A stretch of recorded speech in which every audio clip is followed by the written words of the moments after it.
Do you like my new boots? They're the latest incarnation of the Targhee series, the Targhee 4, and they've got one or two items of design that I think are quite interesting. But I'll tell you about that later. At the moment I'm on my way to a nice wee Munro by the name of Scarniach, which is under the Remochter Pass. So it's, for these very short days of January, it's a fairly accessible Munro.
I stopped for a moment just to run through a few details about this new Targhee 4 mid-height boot that KEEN have sent to me to try out. I have to say at the very beginning that I've been using KEEN boots for a long time now. I think I started using them round about 2005, 2006, I can't remember exactly, but around about then, when my wife Gina and I walked the Cape Wrath Trail, and I wore a pair of the early Targhee boots, and they were extremely comfortable. They were fantastic. So I've kind of stuck with them over the years because of the various foot problems that I've had over the years. Arthritic toes, hallux rigidus in one of the toes, an arthritic problem, various issues. I found boots quite difficult. I've been quite choosy about footwear, and I tend to wear KEEN boots certainly in the winter, if it's not snowy or icy or anything else, and the KEEN low, the kind of the lower height ones for summer walking, and I tend to use Hoka trainers for general use and kind of low level walking and whatnot. The reason I like these KEEN boots is this nice wide toe box, and because my toes are a bit funny and a bit arthritic, I like to spread my toes on a walk. I spent years in narrow Italian last boots, which were almost pointed, and your toes get sort of squeezed in, but these allow your toes to spread a bit, and I find that much more comfortable. I think it's much more effective for walking as well, because if you feel like that, you get much better traction, you better push off. So these are great. KEEN say that these are the most durable boots yet, and they've got a glue-free fused construction. So round here in the midsole and the outer sole are actually fused to the upper, rather than sewn as they were many years ago, or else glued as most boots are at the moment. I'm not quite sure how they do that, if it's a form of heat welding or whatever, but they guarantee that the boots won't delaminate, so that's pretty good, and it's pretty good. The midsole and the outer sole also give pretty good your bounds, nice cushioning. It's good. You see the soles too, quite a rugged sole. They say it's this rugged sole for longer lasting traction. You'll see the lugs go in various directions, which I think all helps in the traction and your grip on the ground.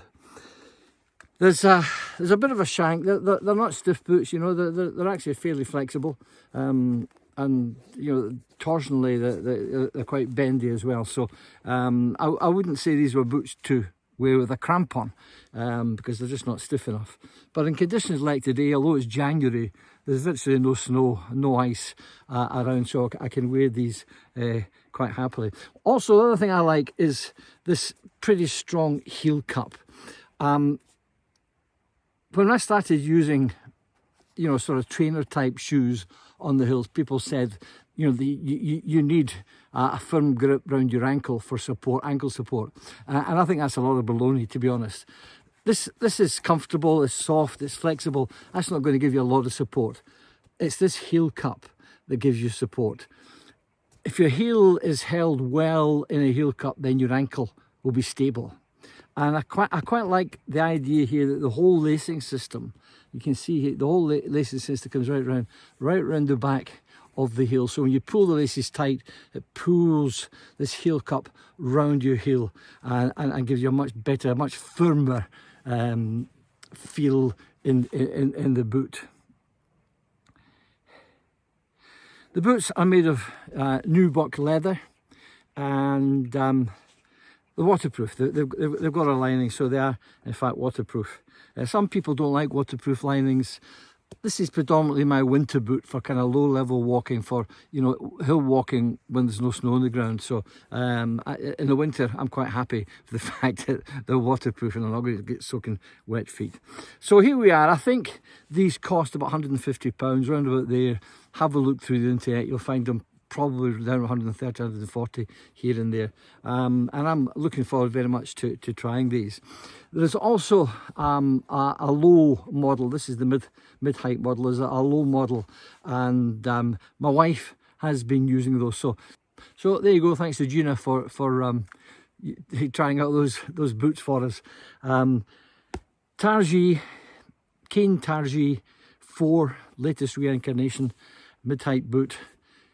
Great for conditions like today, and I better get this back on my foot because I've still got a bit of climbing to do.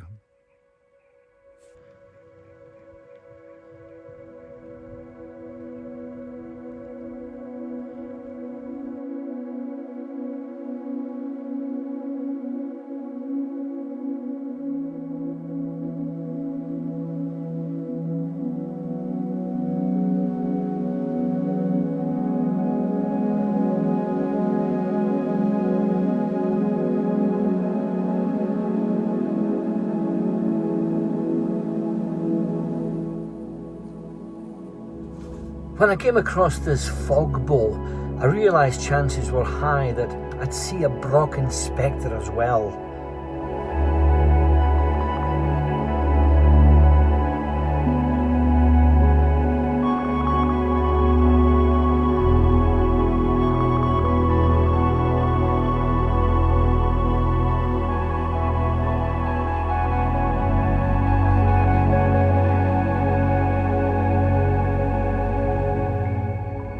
And here it is, the halo effect when the sun casts your shadow onto the mist below you. It's an ethereal sight, some say an omen, and in my case today, a good omen.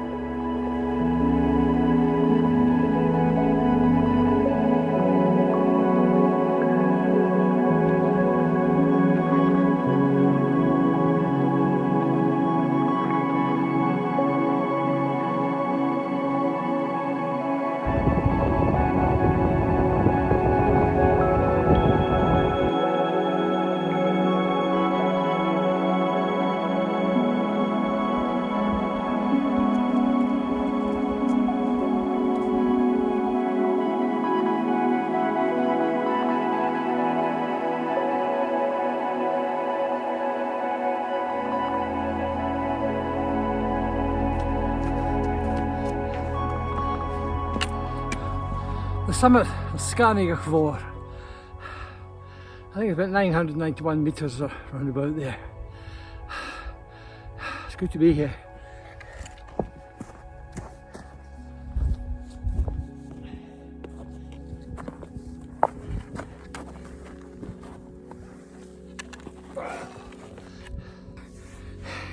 The last time, I think it's probably the last time I was on the summit of Skagafjord. Oh, it was quite a number of years ago with two good friends of mine, John Love, who at that time lived in Kincraig, and Bob Telfer, who was proprietor of the Craiggower Lodge Outdoor Centre. Bob later went on to become an inspector of outdoor centres for the Health and Safety Executive. So it's fairly well known amongst people who run outdoor centres in Scotland. Anyway, we'd been ski touring and we came up here and it was a very misty day. Not climbing anywhere, but actually descending. The skis were sort of running. We thought we must have passed the cairn. So we backtracked a wee bit to find the cairn in the mist. And suddenly Bob disappeared. He just vanished from sight. And he'd actually skied over the cornice, right over the cornice. Whoa! So we John and I hastily looked down, see if we could find him, hoping it was all right. And he was just, about 20 feet or so below us, kind of hanging on to the snow. He'd managed to use one of his poles like an ice axe, and he was hanging on. But the funny thing was, John, at that moment in time, it's a funny thing psychologically, what goes through your mind at a time like that. And I was thinking, poor Bob, how are we going to get him out of there? And John came out with the phrase, oh no, I think Bob's got the car keys. So John was never allowed to forget that.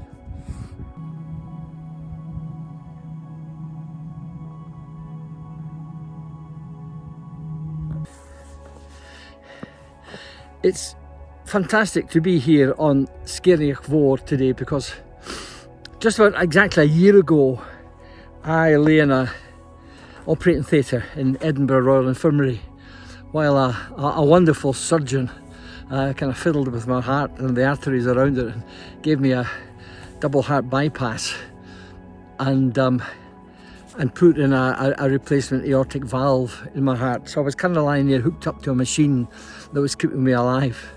And at that point, I wouldn't have guessed a year later I'd be back climbing the Munros. I can't say enough good things about our National Health Service. It's absolutely wonderful. And the treatment that I received in both Raigmore Hospital and then they moved me down to Edinburgh Royal for the operation was absolutely exemplary. I really can't complain. It's a funny thing because I look back on it now and I say to people, I can't remember a dark time any of the week or so I was in Raigmore and the week or so I was in Edinburgh Royal. I can't remember any of it being really bad.